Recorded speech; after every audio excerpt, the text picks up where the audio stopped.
I believe Give 'em a IT couple staff moments. is at Mayor's desk working on that problem. Yes, Mayor Garrett's having some technical difficulties. We're just working to get it resolved. If you can just wait another minute, we'll be back on.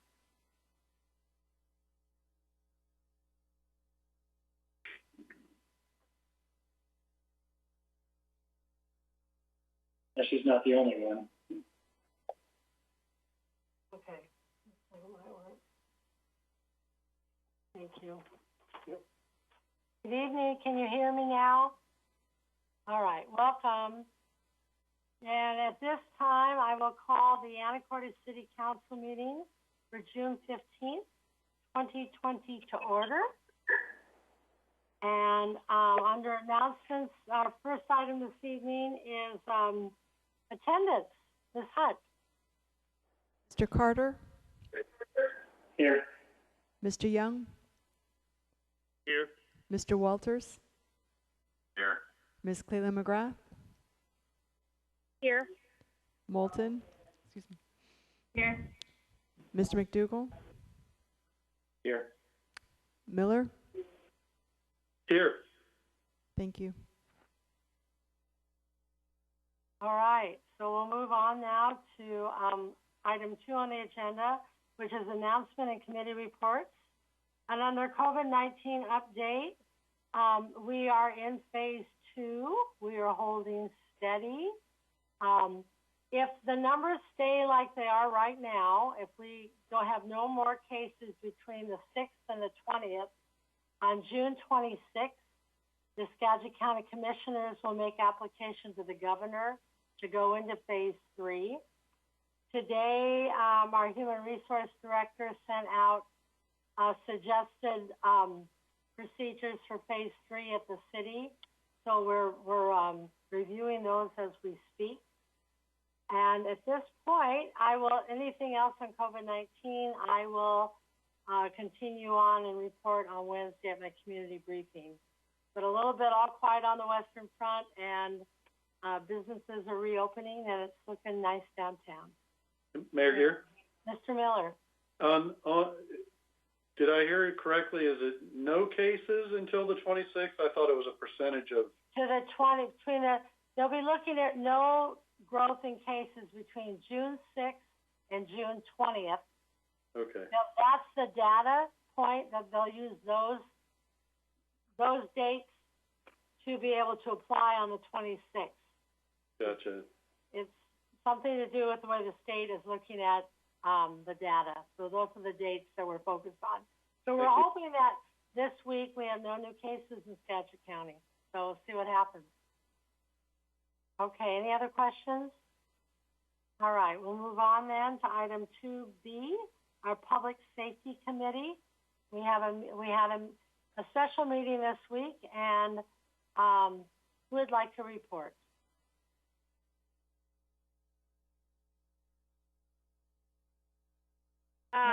Mayor Gear. Okay. Yeah, go ahead. Mr. Miller, Go do you ahead. want to go first? Well, Yeah, Ms. go. Clayton and then Mr. Miller. Okay. I'm sure she'll cover it. Okay, so you can add in anything too. So we had a special meeting for our Public Safety Committee, and that included Mayor Gear and Mr. Carter and Mr. Miller and myself, who are all on this committee. We also had Chief Small, Officer Fuller, and then Captain Floyd there too, to kind of discuss some of the concerns that have arisen across the country. We are in a really unique situation where we've got a very progressive department who have taken initiative over the last 10, 20, 30 years to be inclusive and use really good training techniques and recruitment. So one of the things that Chief Small really talks about is that they hire for character and then train our officers. So they do extensive reviews, both including psychological evaluation, prior to hiring someone to go to the academy. And then at which point, when they're in the academy, then they continue to monitor their process. So we've got a police force that are progressive, inclusive, and come from diverse backgrounds. So I think we can be really proud of that, and they're professional. So the other element that came up that we really discussed was we've had some interest in the 8 can wait, kind of 8 issues about excessive force. And so we went through those, and all of them were things that our department has either never practiced, including some of the respiratory things for chokeholds and things like that haven't happened, at least during the time the leaders have been there that we have. Shooting at moving targets is one of those things, doesn't happen unless it's vehicles being used as a weapon. Duty to intervene, that is something that they really practice on a daily basis and have for quite a while.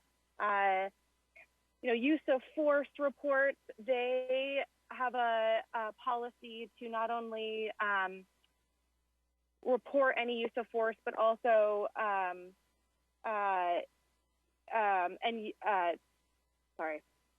report anything and make sure there's multiple reviews and layers to that. So that, including de-escalation, which is not only a policy, but it's for our department, but is also required state training. So Washington State as a whole, it has a much more thorough and rigorous training program than some of the issues we've been hearing across the country. Use of force warnings is integrated into their training, and then also exhausting all their options. So I think that we're going to make sure that all of those things are in their policy, but I feel really confident and appreciative that we can be really proud of our police department. There's work to be done, when it comes to some of the issues that have arisen in general in our community, obviously. And I think Mr. Young probably has spoken to that and as a leader on that issue. But I want to say thank you to our department, and I think that they are doing a really great job. Thank you, Ms. So that's my report. Mr. Miller? Okay. Mr. Miller, do you have anything to add? Oh, no, great job. Well covered. I think one of the things that a lot of folks don't realize is Washington State has a standardized law enforcement academy that all agencies go to. So you have statewide standards that also help with the background of standardization. But no, I think it was well covered. And again, I'm always amazed at what professionals we're fortunate to have in our police department, and having a statistically not terribly diverse population, but we have a very diverse police force. So we're pretty fortunate there. So yeah, I think you pretty much covered. And again, they took the opportunity. The police department took an opportunity to look at all manners of policies that they have written down, and there's always areas you can improve on. As we all know, as council members, there's no such thing as a perfect resolution or perfect policy. So they're taking the opportunity to take a look at their policies as well. Mm-hmm. If I could add to that, one of the outcomes is Chief Small or Captain Floyd will be working with Alexandra, and we're going to put all the existing policies and standards on our website so it's easy for the community to see the policy and standards that this department is always adheres to and has always adhered to. As Ms. Cleland talked about, many of the issues other police departments are looking at, we've never even operated in that manner in our department. So we're going to convey that good information. Mr. Young. Yes, I just wanted to add, to that of Ms. Cleveland McGrath and Mr. Miller and yourself. I've had conversations with our chief. He is absolutely superb. The team is wonderful.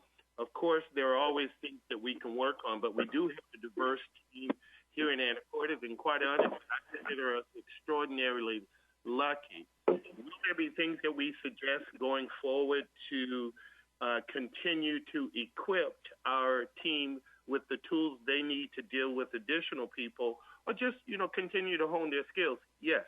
And I also want to thank the chief and also the team for walking the protest with us. And it really is heartfelt and was wonderful, and the response that I've gotten from a number of people have been superb. So we look forward to working on those additional things that we'd like to suggest. I think that only arms our team with more of the tools that they can use. And so I just want to say thank you, and thank you to the committee for the hard work and also the discussion, the tough discussions that need to take place. Thank you. Mr. Mayor Carter? Garrett?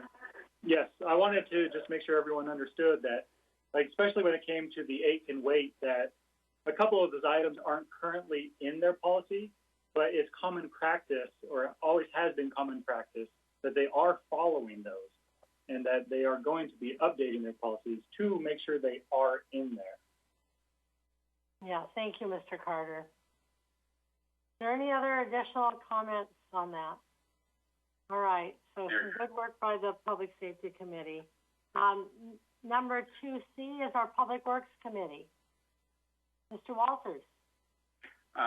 Just in response to your invitation for additional comments on that, I do think it's important that you do what you said there to put that web page up with this review of these policies. I think that'll help a lot.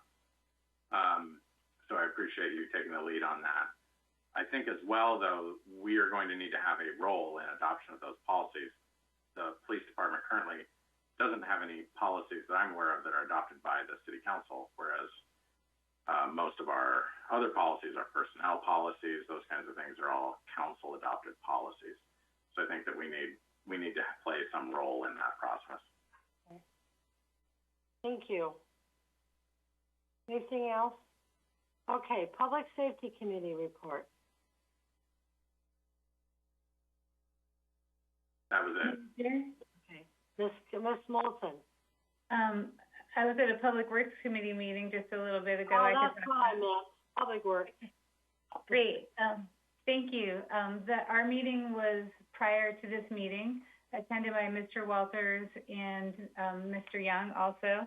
And we talked to Brian McDaniel. He is a new person on our staff.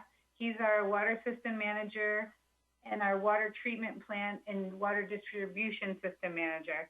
He comes from Mercer Island, and he's going to be a great part of the team. He has a lot of experience in public works and water systems, so we're delighted to have him and meet him. We talked about our cartograph system, which is the city's asset management program, which keeps track of equipment, tasks, and work orders. And the water treatment plant has uploaded all of their things onto cartograph, so that's great. Next up is the fleet of vehicles and the equipment that will be uploaded to cartograph. So it's a great system for keeping track of our inventory and also its management and maintenance. We talked a bit about the raw water line in Clearwell that is now under construction. Work has begun, and that's exciting progress. We also are working with the Public Utility District under an interlocal agreement wherein their staff will help with the construction, inspection, and management of our water treatment plant, Clearwell, and water line construction. So that's a great opportunity to save some money and work with another agency. We talked about Oak Harbor fiber project. Staff is working, there's a contract under work is being worked on right now.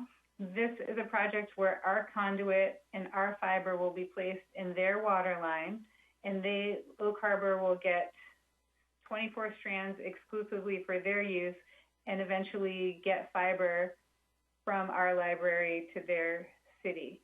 There will be a contract that will come to council pretty soon, probably in the next month. It's also happening at no additional cost to things that we have already purchased, so it's a win-win.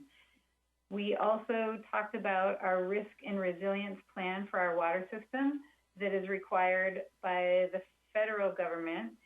This is on our consent agenda. This is designed to protect our entire water system from both natural and human-made hazards, everything from the physical aspects of it to the electronic and data and financial aspects of it. So the contract that is going to be in our consent agenda is to have our consultant Richard Curtis be the person in charge of that. And it's a pretty involved process, and it will guarantee our safety going forward of our water system. We talked about the Skookumchuck wind turbine project, which is well underway now. The turbines are being erected, and they will start generating power this summer. And the city of Anacortes is part of that project, wherein wind will power all of our municipal buildings once it's completely up and running. Every single one of them, including the wastewater treatment plant, which uses a ton of power. So that's really exciting that all our municipal buildings will be powered by wind. So that's going to be fantastic. There has been a small rate increase to pay for that. Once it's paid for, it will decrease, and that will be great. The last thing we talked about is a rural economic development grant through Skagit County that the city applied for $500,000 to be used towards the intersection project at 11th through 13th and Commercial Avenue. You can apply for up to $500,000 per project, and our grant application was accepted, and then there's a further process to go through. So that's happening. And one last thing, Sandy Anderson is our longtime operations manager. She's been with the city 25 or 30 years possibly, and she is retiring this month, and she will be greatly missed. And that's it for me. Thanks. Thank you. Great report. Anything else for Public Works? Mr. Buckemeyer, we got a question from the public today. Could you state that for the council and give me your answer at this time? There we go. All right. Yeah, the question was, an individual emailed, said, I was wondering if the city had looked into testing our wastewater for the presence of coronavirus to give us an indication of whether or not it was prevalent in our community.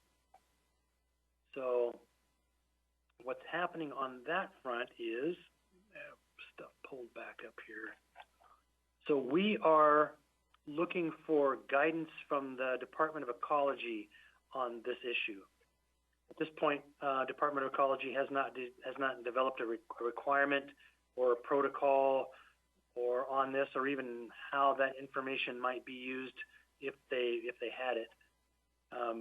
What we've heard is that that type of information would be most useful on a statewide or even multiple state basis, but information from one individual wastewater plant wouldn't be all that much useful. I will say that they have indicated that this is some earlier studies have suggested that the virus becomes inactive by the time it gets into the sewer system. So that's really the only information I have on that. Okay, thank you. This is part of the community having access to us now. We don't have the public comment piece. So that was the only question we had to date for tonight. All right, anything else on Public Works? All right, we'll move on then to item 3, our consent agenda, items A through F. Mayor Gear. Mr. Walters. I'd like to pull item 3E. E, as in Edward? Yeah. Okay. Mayor Gear. Mr. Miller? With that said, I move to approve consent agenda items A through F except for E. Right. Mayor Gear. Mr. McDougall? I'd like to actually pull item D for a quick discussion. Okay, so can I amend my motion? Go ahead, Mr. Miller, what did you say? I'd like to amend the motion then to all items except for D as in Delta and E as in Echo. So right. A, B, C, and F. Thank you. Any other comments? Okay, so all in favor of approving the consent agenda items A, B, C, and F?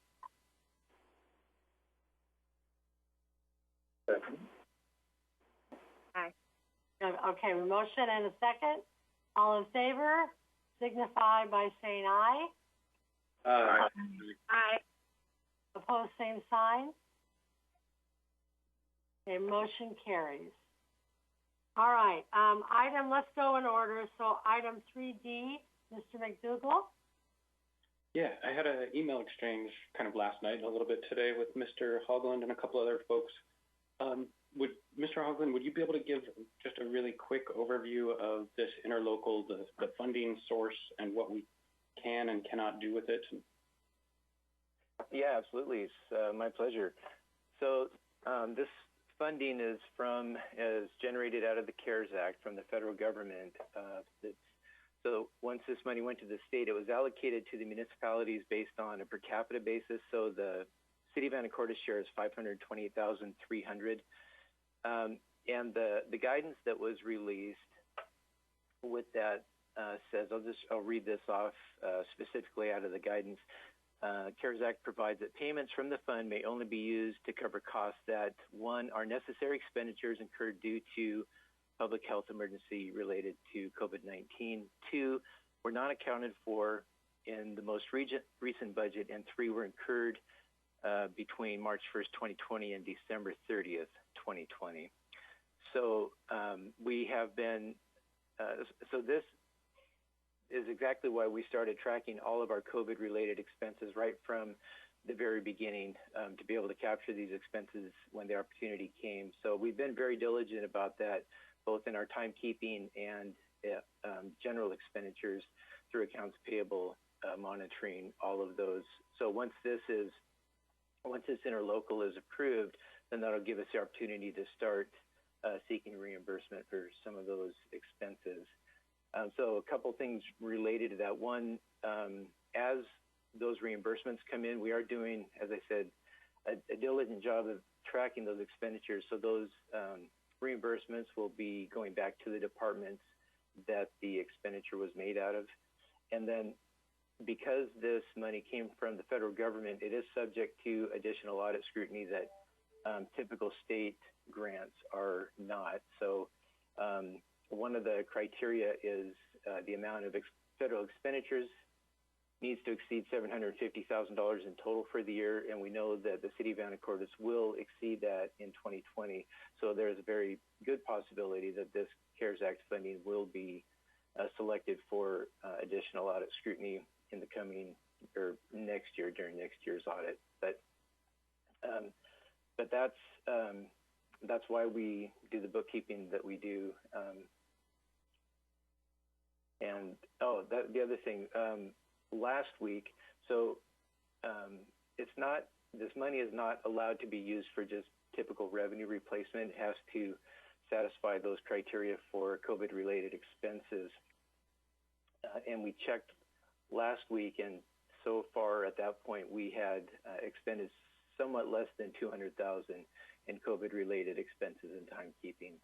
But we have through the end of the year to track those, and we'll continue to track every one of those dollars.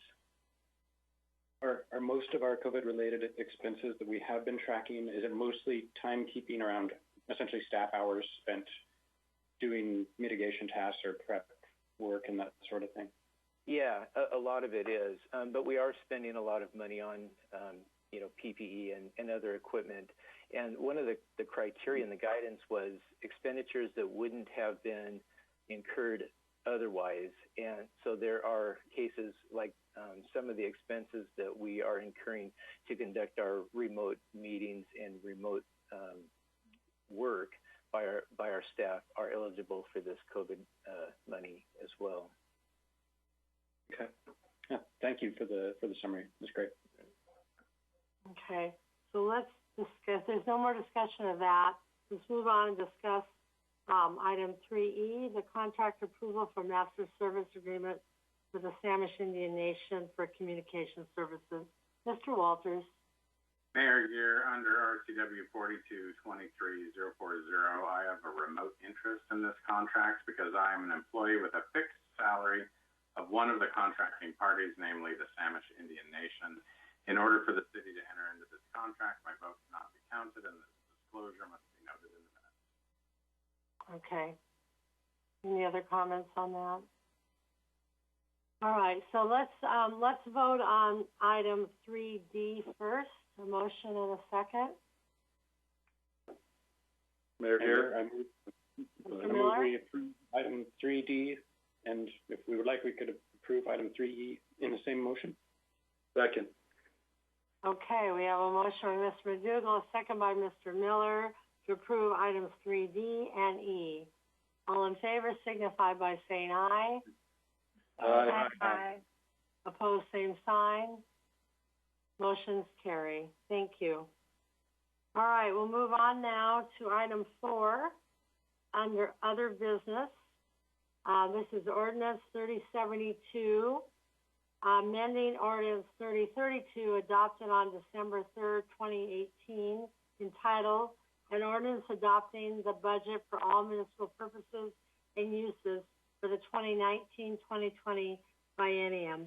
Mr. Hoagland. Thank you, Mayor. I did put a couple slides together I wanted to go through real quickly. Can you see my screen? Not yet. Not yet.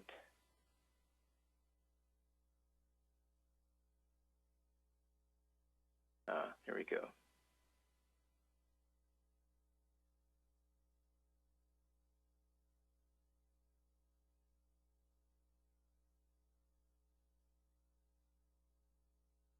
Okay.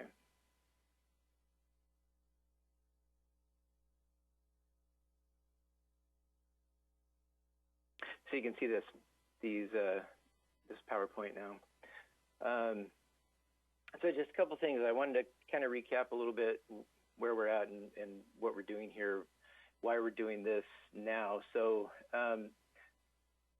continue to be proactive in our response to COVID-19, and that might seem, when I think about that, it seems a little bit awkward because we've been doing this for about 3 months now. But the reality is, because of the timing of revenue data that we get from the state, we still don't really have good data yet on what the impact is going to be. I've used the analogy a number of times. I feel like we're in a boat and we can see a waterfall coming up, but we don't know how big that waterfall is going to be when we finally go over. But we know it's coming. So just to continue what the city's response has been in responding to the COVID-19 crisis, the city acted very quickly on March 16th, implementing Resolution 2082. A couple of the finance-related items to that was putting a hiring freeze in place and non-mandatory equipment purchase freeze in place as well. But in addition to that, by putting a budget adjustment in place right now, it makes it easier to monitor where we are in budget versus actual, and it does make that budget adjustment more real. We'll be able to see it in our budget reports now. And the departments have been doing a good job of holding back on their purchasing, but it also gives us a new baseline to work from. So once we are getting into the future and we are seeing what is happening with revenues versus expenditures, if additional action needs to be taken, we will have that new baseline from which to work.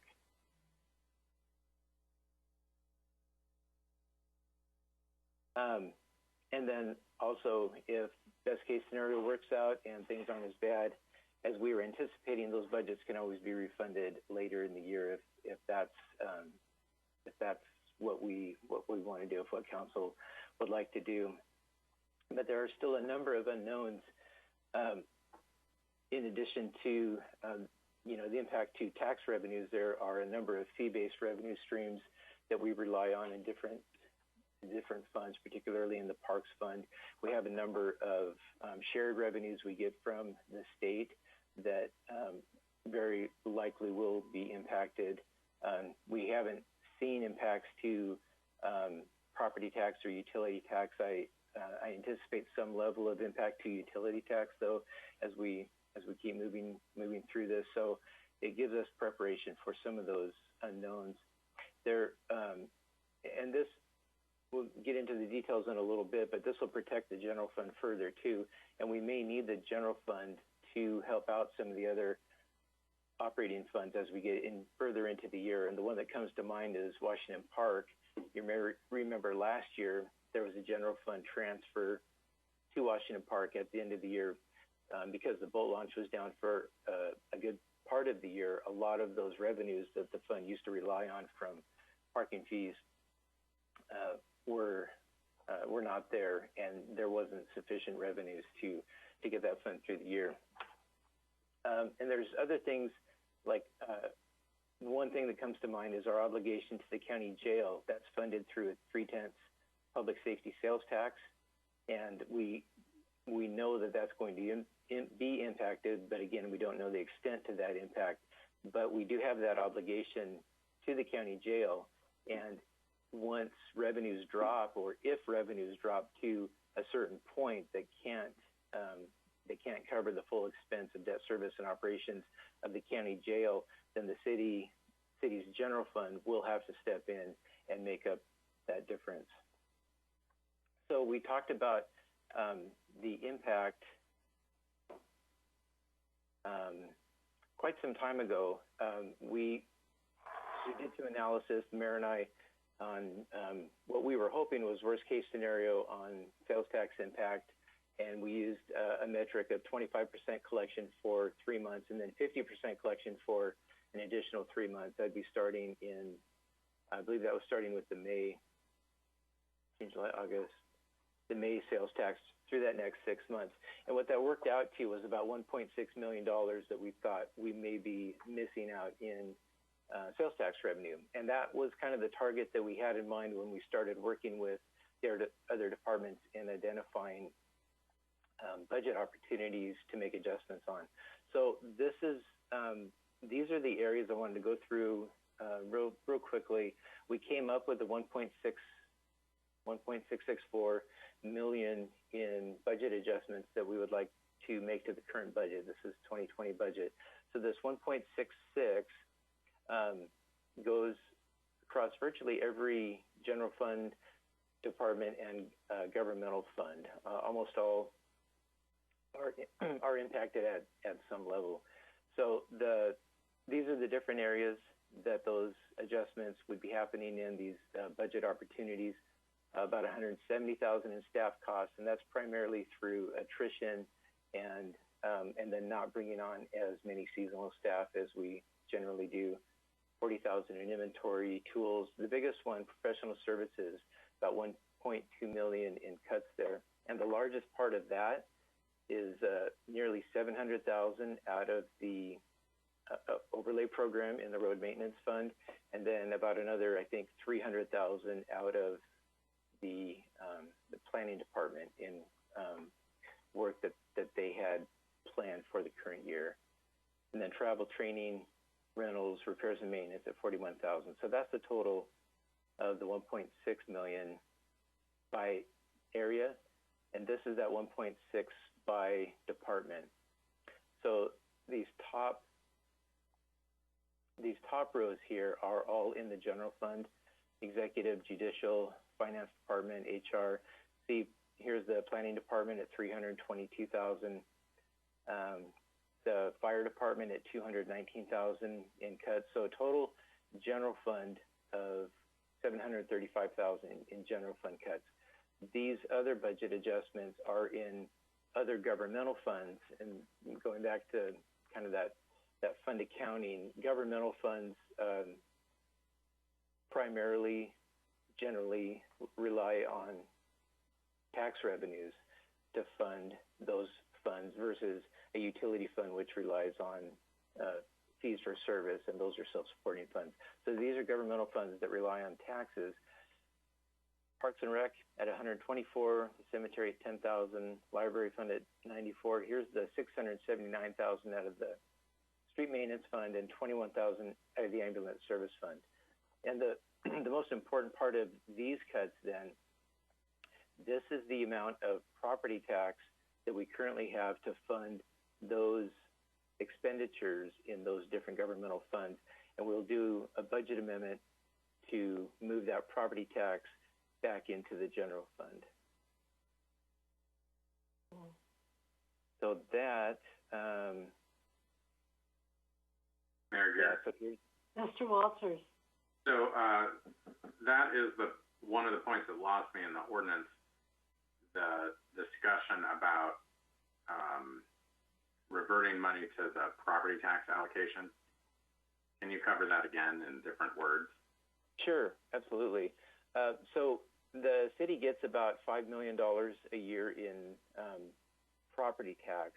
And when we receipt that money into the general ledger, into the accounting system, the transaction code that is used to process that automatically splits that revenue into these different funds that had a property tax allocation established during the last budget process. So what this would do, this budget amendment, we would reallocate that property tax from those funds that were identified in the initial budget and adjust those allocations to move that revenue into the general fund. So in future property tax receipts would not be going to, in this case, these amounts wouldn't be going into those funds. That $929,000 would be reallocated back to the general fund. So that's not to say that all of those property taxes will be reallocated. It's just a portion.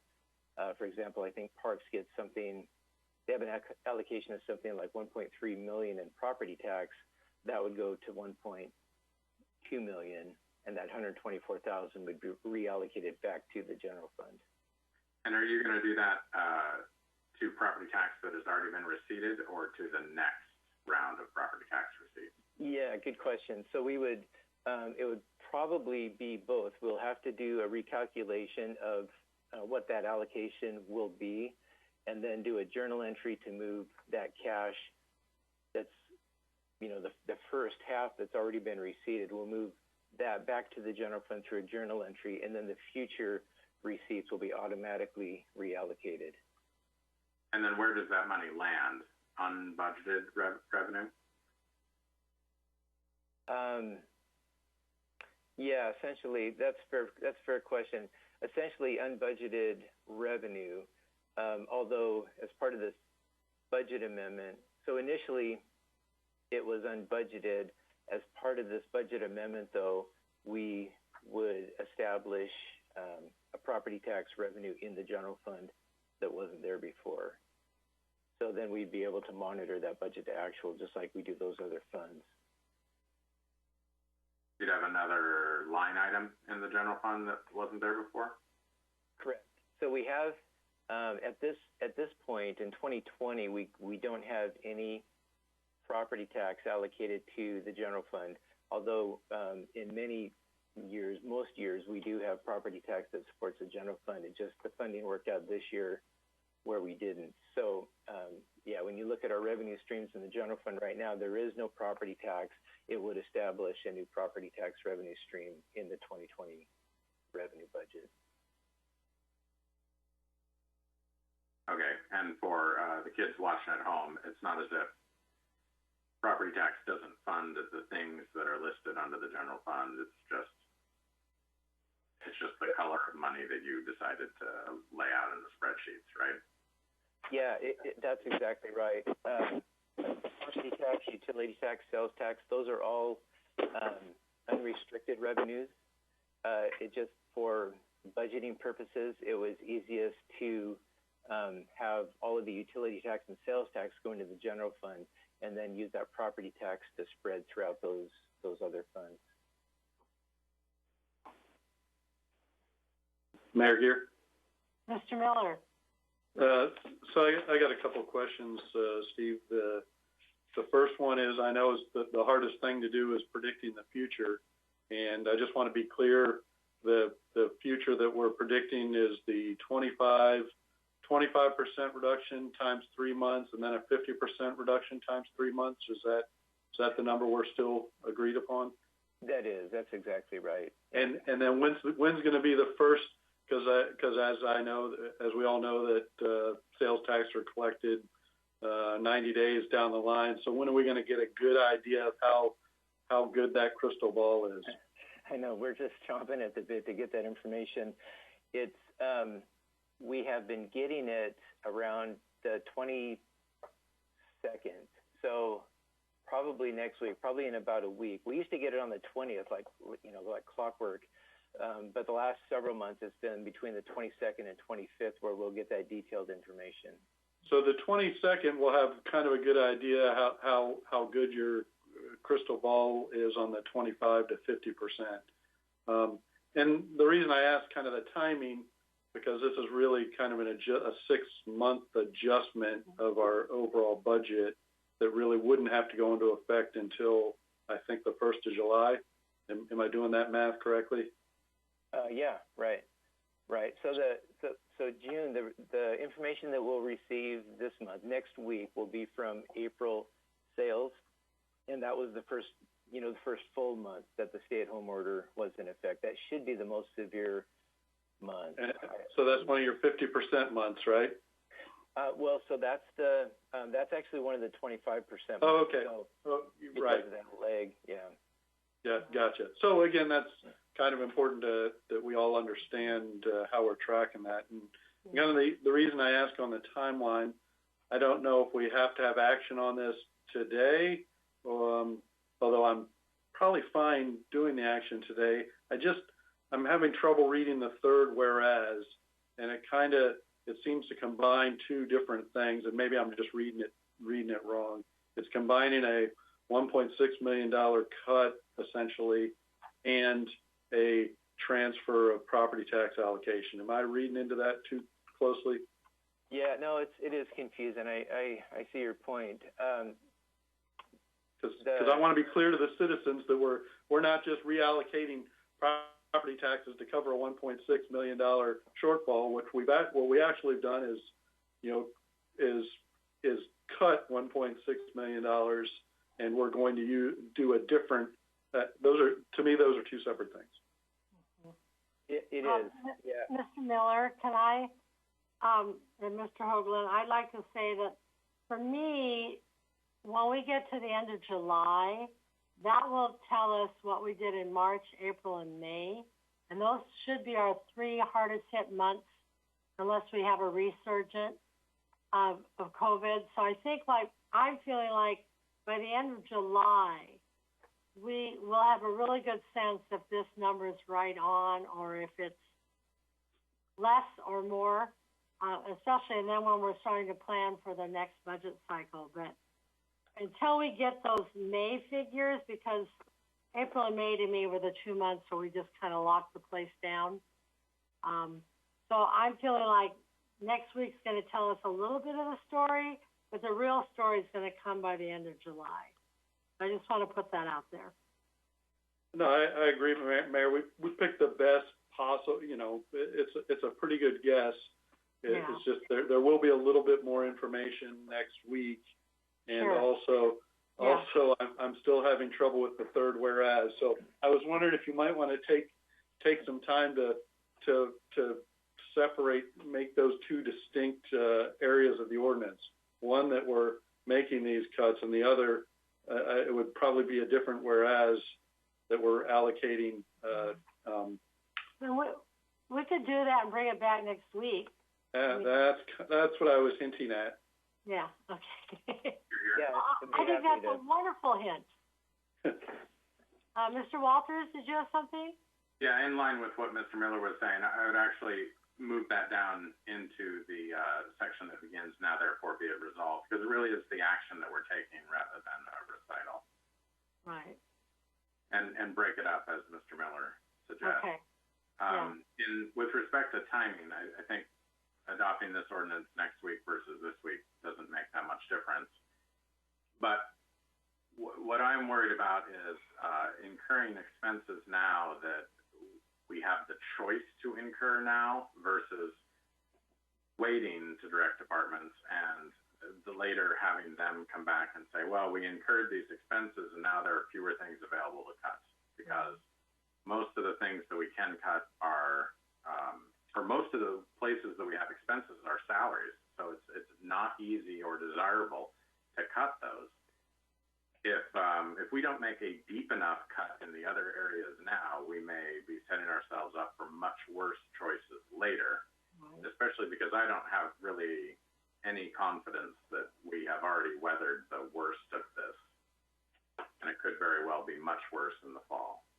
Yeah. Well, I know the staff is being respectful of this. I mean, we're taking action, but they know that they've come and they're respecting these numbers. So that part won't change. But to your point, yeah, come fall, we may have to do it again. So, okay, so next week we'll bring back an